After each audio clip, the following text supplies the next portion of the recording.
Iran will face the consequences for its actions.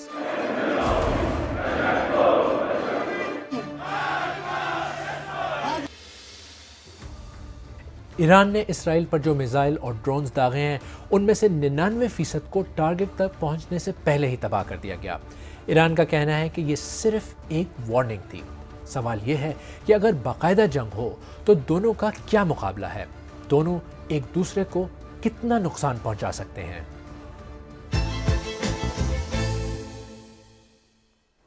Iran और Israel के दरमियान ताज़ा कशीदगी की वजह से पूरी दुनिया परेशान है। हर तरफ यही सवाल किया जा रहा है कि अगर दोनों मुल्कों में जंग छिड़ गई तो क्या होगा।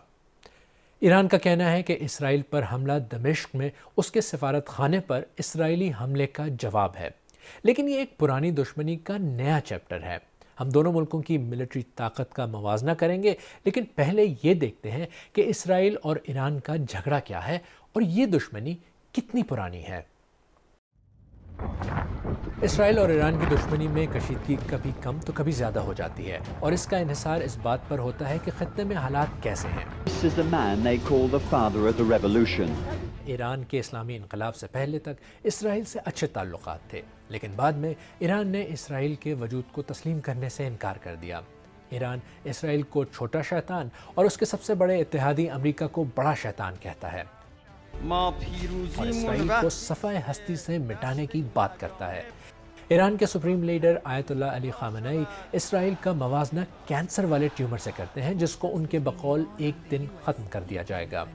इसराइल ईरान के जौहरी प्रोग्राम को अपने लिए ख़तरा समझता है और ईरान का इल्ज़ाम है कि मुल्क के अंदर और बाहर उसके कई न्यूक्लियर साइंसदानों और अहम ऑफिशियल्स के कत्ल में इसराइल का हाथ है।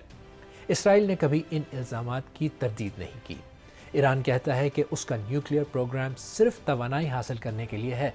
इसराइल समझता है कि अपने बयानात और पॉलिसियों की वजह से ईरान इसराइल के वजूद के लिए ख़तरा है और वो खित्ते में इसराइल मुखालिफ क़ुव्वतों को मजबूत कर रहा है। इसराइल और ईरान की दुश्मनी सख्त है और ये ख़तरा मंडलाता रहता है कि किसी भी वक्त जंग हो सकती है, लेकिन अगर जंग हो तो फ़ौजी लिहाज से कौन कितना ताकतवर है। ईरान इसराइल से बहुत ज़्यादा बड़ा मुल्क है और उसकी आबादी भी इसराइल के मुकाबले में तकरीबन 10 गुना ज़्यादा है, लेकिन इसराइल अपने दिफाई बजट पर ईरान से कहीं ज़्यादा खर्च करता है। ईरान के हाजिर सर्विस फौजी इसराइल के मुकाबले में तकरीबन 6 गुना ज़्यादा हैं, लेकिन इसराइल के पास एडवांस टेक्नोलॉजी और बेहतरीन जदीद तैयारों से लैस एयर पावर है। उसके पास 241 लड़ाका तैयारे और 48 तेज़ हमला करने वाले हेलीकॉप्टर्स हैं, जबकि ईरान के पास 186 फाइटर जेट्स और सिर्फ 13 अटैक हेलीकॉप्टर्स हैं। दोनों ममालिक ने अभी तक अपनी बहरी अफवाज की ज़्यादा सलाहियतों का मुजाहरा तो नहीं किया, लेकिन अगरचे वो जदीद बुनियादों पर ना भी हो, फिर भी ईरान की बहरी फौज के पास 101 जहाज़ हैं, जबकि इसराइल के पास 67 हैं। ईरान ने इराक के साथ जंग के बाद से अपने मिसाइल सिस्टम और ड्रोन्स पर ज़्यादा काम किया और शॉर्ट और लॉन्ग रेंज मिसाइल और ड्रोन्स बनाए, जो मुबैना तौर पर उसने मशरक़ वस्ता में अपने हरीफों को भी मुहैया किए हैं। हुसी बागियों की तरफ से सऊदी अरब पर दागे मिसाइलों के तजिए से भी ये मालूम हुआ था कि वो ईरानी साख्त के थे। अगरचे ईरान ने सैकड़ों मिसाइल इसराइल पर दागे हैं, लेकिन दूसरे के मुल्क में जाकर ऑपरेशन करने का ज़्यादा तजर्बा इसराइल का है और वो ज़्यादातर इसमें कामयाब रहा है। फौजी ताकत के लिहाज से तो इसराइल के पास सोफिस्टिकेटेड टेक्नोलॉजी है, लेकिन वेपन्स के साथ साथ एलाइज भी किसी मुल्क की ताकत को बढ़ा सकते हैं। ये देखना भी ज़रूरी है कि कौन सी ताकतें इन दोनों मुल्कों में से किसको सपोर्ट करती हैं। अमेरिका आज इसराइल का सबसे बड़ा इत्तेहादी है, जो न सिर्फ उसे सालाना अरबों डॉलर की फौजी इमदाद देता है, बल्कि उसके तहफ़्फ़ुज़ की ज़मानत भी मुहैया करता है। बरतानिया इसराइल का एक ऐसा देरीना दोस्त है जिसने न सिर्फ इसराइली रियासत के क़याम में अहम किरदार अदा किया, बल्कि उसको सिफारती और फौजी इमदाद भी फराहम करता है। फ्रांस के इसराइल के साथ मजबूत ताल्लुकात हैं।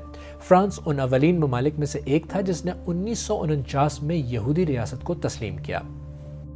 जहां इसराइल को बड़ी ताकतों की सपोर्ट हासिल है, वहीं ईरान को रीजन में मुसल्लह ग्रोहों और मुल्कों की सपोर्ट हासिल है, जो ईरान को टैक्टिकल एडवांटेज देता है।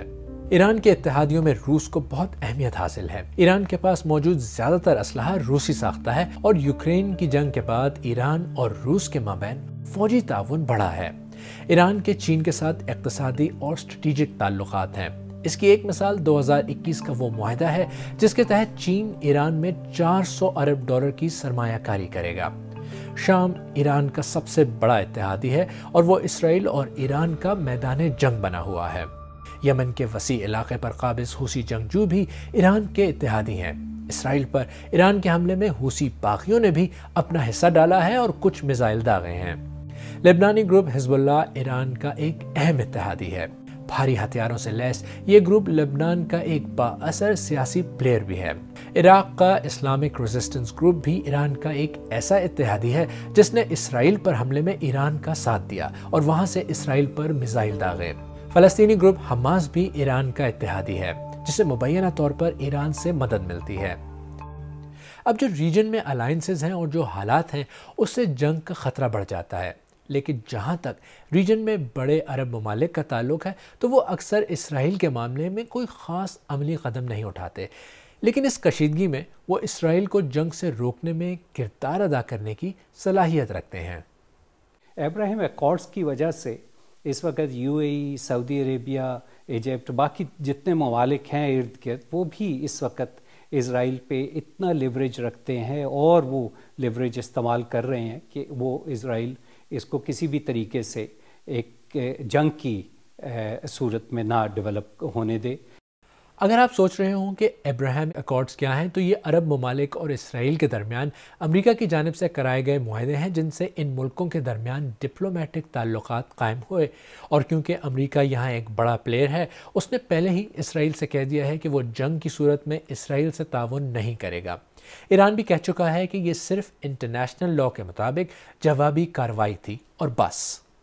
اس کا بڑھنے کا کوئی امکان نظر نہیں آ رہا بظاہر، لیکن یہ کہنے کے باوجود ہمیں یہ اندازہ ہے کہ وہاں ایتمر بین گویر جیسے لوگ ہیں اسرائیلی کیبنٹ میں، کنیسٹ میں، اور بیزلل سموٹرچ جیسے لوگ ہیں جو بہت شدید جنگ کے حامی ہیں۔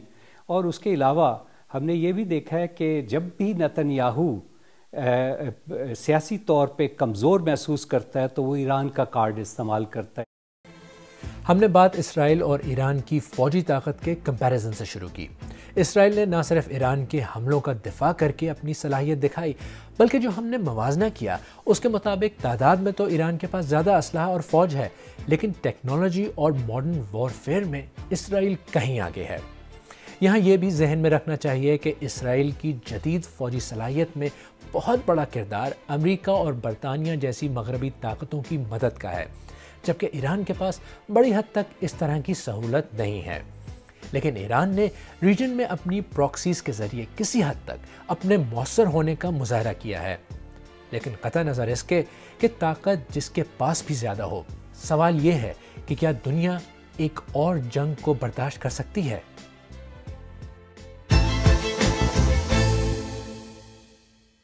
اگر آپ کو ہمارا پروگرام پسند آیا تو ویڈیو کو لائک کریں، ہمارے یوٹیوب چینل کو سبسکرائب کریں، بیل آئیکن پر کلک کریں اور اپنی رائے نیچے کامنٹ سیکشن میں ضرور دیں۔